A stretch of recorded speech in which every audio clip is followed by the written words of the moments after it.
Nidhi welcomes you to Nidhi Ki Pathshala, and today we are going to study a very new chapter called Sectors of Indian Economy from class 10th Economics textbook. So the chapter name is Sectors of Indian Economy, and before starting with the chapter I request you all to please like, subscribe and share my channel.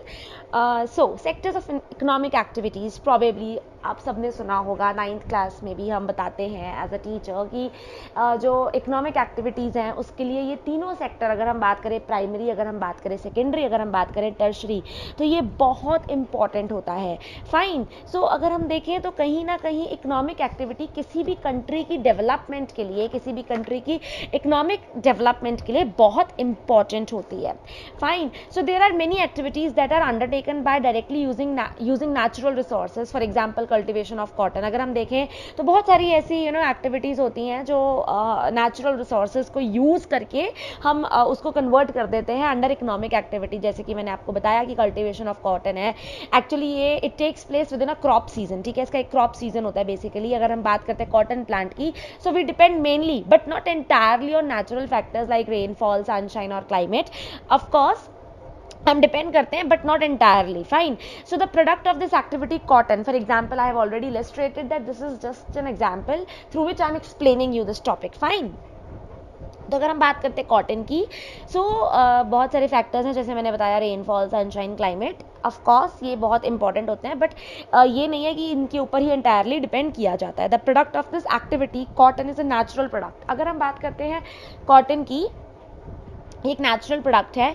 Similarly in the case of an activity like dairy, we are dependent on the biological processes of animals, availability of fodder. तो अगर हम वहीं पे on the very other hand अगर हम बात करते हैं बायोलॉजिकल प्रोसेसेस की, जैसे अगर हम एनिमल्स की बात करते हैं, अगर हम डेयरी फार्मिंग की स्पेसिफिकली बात करें, तो कहीं ना कहीं हमें एनिमल्स, बायोलॉजिकल प्रोसेस जो एनिमल्स का है, अवेलेबिलिटी ऑफ फॉडर है या नहीं, वो इंपॉर्टेंट रखता है डेयरी फार्मिंग के अंदर. For example the product here milk is also natural product. हमें पता है कि every each and every child consumes milk, right? And I suppose कि this is very important too.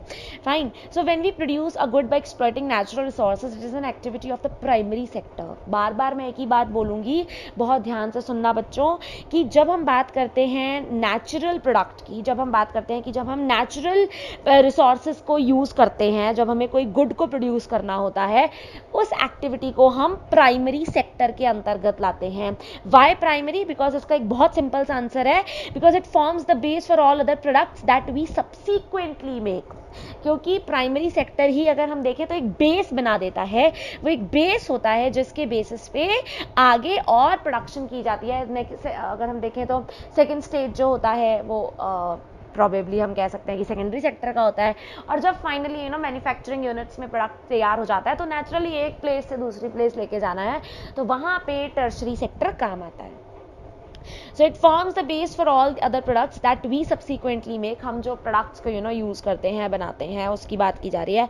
बहुत सारे natural products we get from agriculture, dairy, fishing, forestry, और इसी sector को एग्रीकल्चर और रिलेटेड सेक्टर कहा जाता है नेचुरली. तो मैं अगर कंसाइज में बोलूँ प्राइमरी सेक्टर क्या है, तो प्राइमरी सेक्टर वो सेक्टर है जिसके अंदर हम एग्रीकल्चर सेक्टर को इंक्लूड कर देंगे, dairy, fishing, forestry.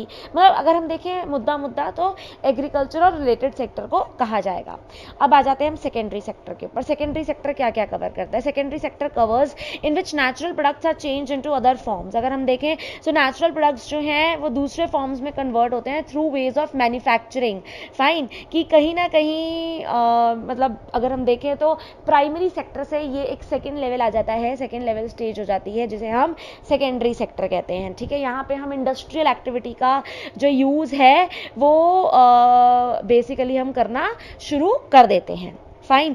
So the product is not produced by nature but has to be made, and therefore some process of manufacturing is essential. For example, मैं हमेशा अपने क्लास में भी, स्कूल में बच्चों को समझाती हूँ कि फॉर एग्जाम्पल अगर हमने कॉटन प्रोडक्ट कोई बनाना है, कोई टी शर्ट बनानी है फॉर एग्जाम्पल कॉटन की, तो उसके लिए रॉ मटेरियल तो कॉटन चाहिए, है ना. रॉ मटेरियल अवेलेबल है, बट अगर हमारे पास मैन्युफैक्चरिंग यूनिट नहीं है, तो हम कैसे उसको एक फाइनल प्रोडक्ट में कन्वर्ट कर देंगे, वो इम्पॉसिबल सा टास्क हो जाएगा.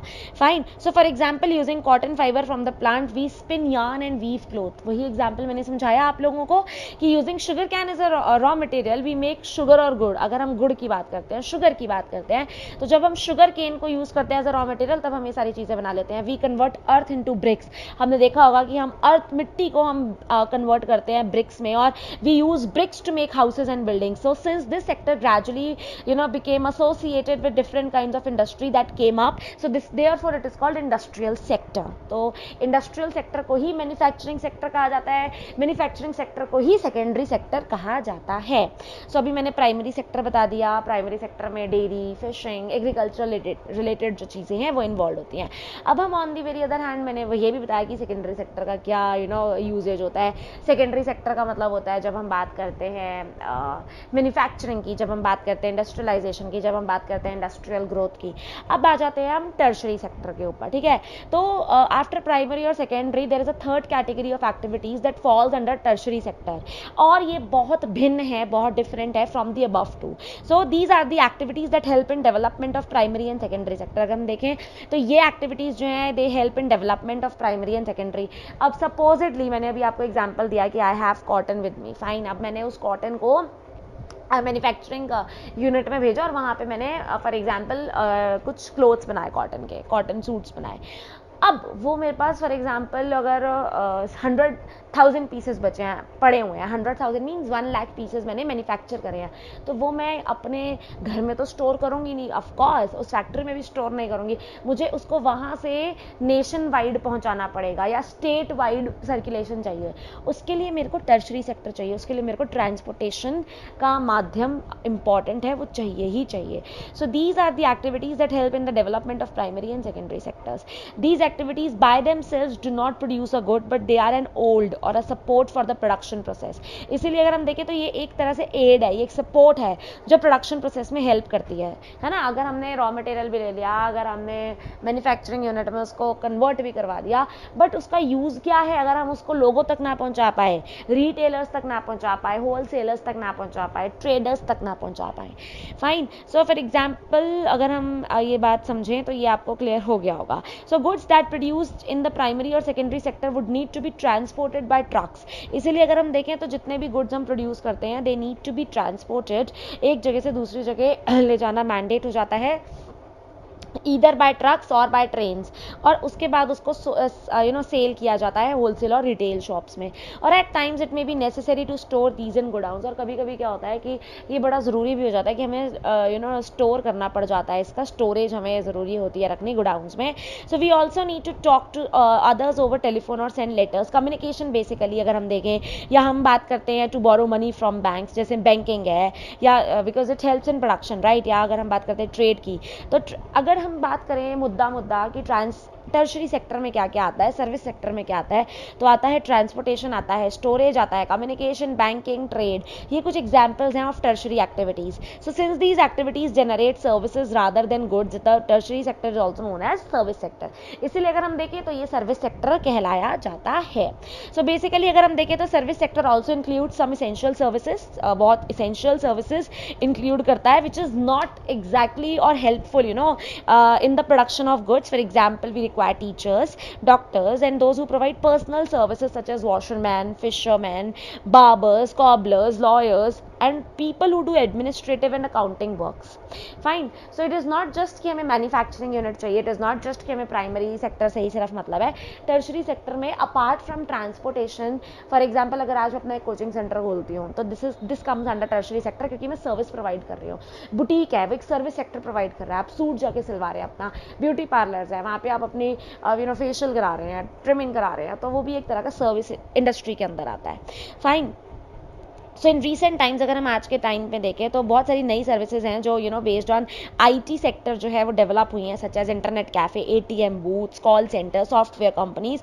ये भी एक बहुत important service sector, service industry बन गया है. सो आई होप कि जितना मैंने आज आपको पार्ट 1 में पढ़ाया हो आपको क्लियर हो. हम पार्ट 2 में we are going to compare these 3 sectors and we are going to analyze the importance, rising importance of tertiary sector in production, and most importantly how to create more employment. So till then, God bless you all.